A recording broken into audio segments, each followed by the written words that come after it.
How to fix Snapchat friend links not working after share.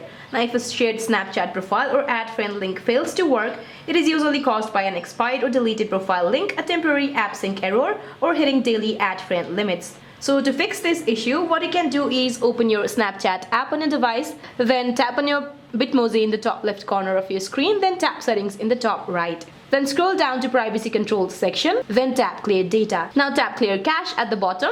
Now to confirm, tap clear one more time. Once you do that, Snapchat will ask to close the app and then reopen it. Now the next thing what you can do is go to your Google Play Store or Apple App Store, find the Snapchat app, and if you see an update button available right here, tap an update to get the latest version. Also make sure that your friend is also running the latest version of Snapchat. Now the next what you can do is check the rate limits. If you added too many people from shared links too quickly, Snapchat temporarily blocks new additions for 24 hours. So that's it for this video, guys. I hope this video is helpful. Please don't forget to like and subscribe. See you in my next video.